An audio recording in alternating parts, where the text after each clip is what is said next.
Le massage est un art riche, diversifié et vivant. Et comme tout art vivant, il est amené à évoluer au fur et à mesure du temps.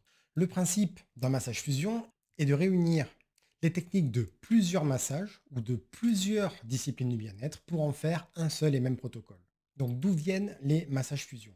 Même si les protocoles de massage sont très structurés et codifiés, en tout cas ceux que l'on peut apprendre dans les écoles de massage ou dans toutes les manières que vous avez d'apprendre des massages, au fil du temps, chaque masseur et masseuse qui les apprennent donc dans ces institutions se les approprie et les interprète. Ce qui a pour conséquence qu'au fil du temps, ces protocoles initiaux se retrouvent avec diverses variations plus ou moins importantes. Car en se les appropriant, ils y mettent forcément un petit peu d'eux-mêmes. Et plus l'histoire du masseur ou d'une masseuse qui se les approprie est riche, plus il a de compétences différentes dans le bien-être, plus le protocole pourra se retrouver empreint de techniques et disciplines diverses et variées. Donc, quels sont les différents types de massage fusion? Donc, il n'y a pas de nomenclature clairement définie, mais pour simplifier la chose et pour les organiser, je vais les séparer en deux grandes familles. Il y a ce que j'appellerais les protocoles fusion purs, c'est-à-dire les protocoles de massage qui incluent uniquement des techniques de massage venues de protocoles différents, par exemple, et du massage thaï ou du lomi lomi et de l'ayurvédique. Et donc ce protocole fusion pourra seulement être une agrégation cohérente de techniques venant de plusieurs massages, ou alors même deux massages entiers qui sont complètement entremêlés pour créer donc un nouveau protocole original. Et dans ce type de protocole fusion, on pourra retrouver par exemple le massage constellation, qui est une synergie de différentes techniques mêlées entre elles, comme le shiatsu, le tuina, le lomi lomi, le suédois, l'ayurvédique, associé avec une touche de reiki. Ou encore le massage céleste, qui est un protocole de massage fusion qui mêle le Kobido, qui est le protocole de massage liftant japonais, mêlé avec le protocole constellation dont je vous ai parlé juste avant. Il y a encore le massage alchimie, par exemple, c'est un massage dos, tête et ventre qui mélange à la fois plusieurs techniques venant de différents massages, je ne me rappelle plus exactement, je ne vais pas vous dire de bêtises, auquel a été rajouté des parties du protocole du Jin Sang, qui est un massage asiatique qui centré exclusivement sur l'abdomen. Là, je vous en cite trois, mais il en existe encore plein d'autres, hein. Deuxième catégorie, ce que j'appellerais les massages fusion hybrides. Donc, les massages fusion hybrides, à la place, à la différence des massages purs, intègrent également des techniques d'autres disciplines du bien-être. Ça peut être le yoga, ça peut être la sophrologie, ça peut être l'hypnose, permettant de créer ainsi une expérience unique, originale, et qui peut se révéler très très très différente des protocoles initiaux. Dans cette catégorie, on peut retrouver par exemple les hypnomassages, hein. C'est vrai que j'ai créé si vous me suivez, c'est vrai que j'ai créé un protocole hypnomassage mêlant hypnose et massage, par exemple. Il y a aussi le sophromassage, qui est un peu le même principe, mais avec des outils de sophrologie. Il y a aussi le Thai yoga qui est assez sympa, que c'est un mélange entre le massage thaïlandais, c'est le Nuat Boran, ce massage traditionnel thaïlandais, mêlé avec des postures assistées de yoga. C'est pas la personne qui fait des mouvements, mais c'est le praticien qui accompagne dans des mouvements de yoga son receveur. Et donc tout ceci permet de créer de nouveaux protocoles de massage qui peuvent être plus ou moins éloignés dans des protocoles initiaux. Donc là, peut-être que vous vous demandez, oui, mais à quoi ça sert les protocoles fusion? Eh bien, le but derrière ces différents protocoles, il peut être multiple. Et le tout premier but, c'est de s'adapter à sa clientèle. Car selon le type de clientèle qu'un masseur ou une masseuse peut avoir, il peut euh, avoir dans son expérience client des patterns assez récurrents. Que ce soit par exemple dans les buts recherchés par les clients qui viennent réserver une séance chez lui ou chez elle. Ça peut être juste parce qu'ils sont très stressés, ils ont besoin de se détendre psychologiquement. Bon, peut-être que c'est des gens qui sont habitués à faire avoir une vie sportive assez développée, donc ils ont besoin de séances pour faire de la récupération musculaire, ou alors de la préparation pour, pourquoi pas, des concours ou des compétitions. Mais ça peut être aussi leurs conditions physiques, selon si, par exemple, on a l'habitude de travailler avec des personnes âgées, c'est des personnes qui ont des problèmes qui sont assez récurrents, des douleurs, ça peut être aussi des problèmes de sommeil. Bref, selon la personne, le type de personne avec qui on travaille, on peut être amené à avoir différentes cas de figure. Et sur ces cas de figure, il peut avoir certains protocoles ou certains gestes qui sont plus ou moins performants. Et donc aussi, selon les cas, certaines techniques peuvent se révéler plus ou moins efficaces. Dans ce cas-là, il en va donc de la responsabilité du praticien d'adapter ses protocoles en modifiant certaines techniques ou en prenant un peu à gauche, à droite, celle qui lui paraît judicieux pour servir l'objectif attendu par le client pour pouvoir leur apporter la relaxation et le bien-être qu'ils viennent chercher chez le praticien. Car le but n'est pas tant de respecter le protocole à la lettre, mais bien de donner la meilleure séance et le meilleur résultat possible à ses clients. Deuxième objectif recherché, ça peut être aussi la recherche d'optimiser les effets de son massage. Car plus on développe ses compétences dans le bien-être, plus on apprend à maîtriser des outils et des techniques qui permettent d'induire la relaxation, la détente, le lâcher-prise. Et plus on aura envie, ou même on le fera naturellement, d'introduire à l'intérieur de ces séances de massage ces outils ou techniques afin de pouvoir prodiguer un service toujours plus qualitatif et toujours plus efficace pour ses clients. Et donc ainsi, c'est tout naturellement, finalement, que se créent des expériences uniques issues de notre propre expérience, de notre analyse de notre clientèle, pour enfin proposer des séances qui peuvent, ou pas, selon le cas, intégrer un peu l'ensemble de toutes les connaissances et de toutes les techniques accumulées pour les mettre au service de ses clients. Et le troisième point aussi, pour la création de protocoles fusion, ça peut être aussi pour se démarquer de la concurrence.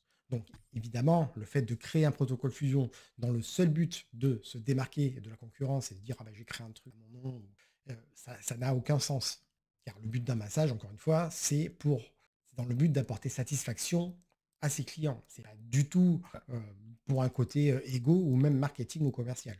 Néanmoins, le fait d'avoir un protocole fusion peut permettre de sortir du lot par rapport à la concurrence que l'on peut avoir dans sa zone de chalandise en proposant quelque chose que personne d'autre ne propose. Et donc finalement, ça ne sera pas forcément l'une de ces trois raisons qui est une bonne raison pour créer un protocole de massage fusion, mais c'est bien la réunion de ces trois raisons qui met en valeur l'intérêt particulier que l'on peut avoir à développer ce type de protocole et de le proposer à sa cliente. Cependant, on ne peut pas créer un protocole fusion comme ça. Car ce type de massage, ce type d'expérience ne, ne consiste pas seulement à piquer un peu des gestes à gauche, à droite, de les fourrer ensemble, de secouer et de jeter, et de créer son protocole fusion comme ça. Il y a quelques règles à respecter afin de pouvoir faire un protocole cohérent qui a du sens, qui saura mettre en valeur l'ensemble de vos connaissances et votre personnalité, tout en apportant un service de qualité et efficace pour votre clientèle. Donc pour vous aider, je vais vous donner une petite structure simple à suivre, si tant est que vous voulez faire l'exercice et tenter de construire votre propre protocole fusion. Alors c'est en cette étape, c'est pas très compliqué, et je vous les donne tout de suite. Alors première étape, quel est le but recherché avec le protocole que vous voulez créer? Car un but pour un massage, on l'a vu un petit peu plus tôt, les buts peuvent être différents. Est-ce que le protocole, vous voulez qu'il ait une dimension esthétique, soit par exemple travailler sur l'élasticité de la peau, ou alors travailler peut-être sur la cellulite pour permettre d'affiner un petit peu le corps? Est-ce que vous voulez qu'il agisse plutôt sur une forme de détente psychologique, par exemple pour réduire le stress, pour améliorer l'endormissement, ou pour calmer un petit peu l'hyperactivité, par exemple? Est-ce que vous voulez qu'il ait vraiment une action, par exemple, musculaire, pour tout ce qui est récupération après une séance de sport ou préparation avant un championnat, par exemple, ou une course? Ou tout simplement plutôt pour travailler sur les tensions musculaires que la plupart des gens ont quand ils ont un travail un peu sédentaire de bureau où ils sont assis toute la journée devant un ordinateur? En faisant cette première étape, déjà en sachant exactement quel but vous recherchez, en choisissant déjà l'objectif final de votre protocole de massage fusion, vous aurez déjà toute une idée de gestes et de techniques qui pourront être plus ou moins adaptés à l'objectif recherché. Et ça sera déjà un bon filtre pour vous aider plus tard à sa construction. Deuxième étape, à qui vous voudrez proposer votre massage fusion. Car il est évident que selon le type de personne à qui vous voulez proposer ce massage, certaines techniques seront plus ou moins adaptées. Car selon si vous voulez proposer quelque chose aux personnes âgées, aux femmes enceintes, aux sportifs, aux enfants, ou alors à tout autre type de personnes, là encore, ça vous indiquera clairement s'il y a certains types de techniques, certains enchaînements ou certains même massages entiers qui pourront être totalement adaptés ou alors justement pas du tout. Et là, peut-être que vous vous dites, oui, ben moi, je voudrais peut-être le proposer à tout le monde. Ça sera comme ça, au moins, je suis sûr de pouvoir le proposer à tout le monde. Mais il faut savoir que plus il y a de gens à vous les proposer, plus il y aura aussi de contre-indications. Parce que par exemple, un protocole fusion qui sera peut-être valable pour un sportif ne le sera pas forcément pour une femme enceinte ou une personne âgée. À vouloir trop viser de gens différents, parfois ça peut vous compliquer la tâche dans la création de votre protocole fusion. Troisième étape, quelles sont vos compétences? Comme son nom l'indique, les protocoles fusion sont la réunion de plusieurs techniques et disciplines. Donc évidemment, il est hors de question d'appliquer dans votre fusion des disciplines ou techniques que vous ne maîtrisez pas. Donc ce que je vous invite à faire, c'est de prendre une feuille de papier et de lister toutes les compétences ou techniques que vous maîtrisez. Donc, ça peut être de l'énergétique, ça peut être d'autres techniques du bien-être comme l'hypnose, le yoga, la méditation pleine conscience, ça peut être tout ce que vous connaissez, mais que vous maîtrisez un petit peu quand même et de lister toutes ces compétences. Ensuite, pour chacune de ces compétences, vous faites une deuxième liste plus exhaustive dans laquelle vous allez lister tous les mouvements, toutes les techniques, tous les enchaînements, tous les, euh, tous les petits protocoles. Voilà, par exemple, en hypnose, il y a des choses qu'on apprend comme l'induction hypnotique, l'approfondissement. Voilà, tout ça, ce sont des petits éléments et comme des briques, si vous voulez, et je vais vous inviter de tout lister afin d'avoir une base de données claire avec toutes les petites briques que vous pourrez utiliser et les placer judicieusement dans la construction éventuelle d'un futur protocole de massage fusion. Quatrième étape, création du répertoire final. Donc là, vous partez du répertoire que nous avons créé juste à l'étape d'avant, toutes les petites briques, et par rapport au but recherché qu'on a décidé en 1 et au type de clientèle qu'on a décidé en 3, vous allez retirer toutes les petites briques qui ne sont pas adaptées au but recherché par le massage que vous voulez créer, ainsi qu'à la clientèle que vous voulez viser. Ainsi, en faisant ça, vous vous retrouverez avec un genre de répertoire de briques, de compétences techniques, gestes et mouvements qui seront totalement adaptés à la structure, au cahier des charges, j'ai envie de dire, de votre massage fusion. Et vous n'aurez plus qu'à piocher dedans pour construire votre protocole pas à pas. Cinquième étape, la création de votre protocole fusion. Il est important pour un protocole de massage, quel qu'il soit, que le résultat soit fluide et suive une certaine logique. Évidemment, on ne verrait pas un massage où on commence à masser un doigt de pied, puis après on va masser le contour des yeux, puis après on revient sur le ventre, puis après on part sur l'épaule.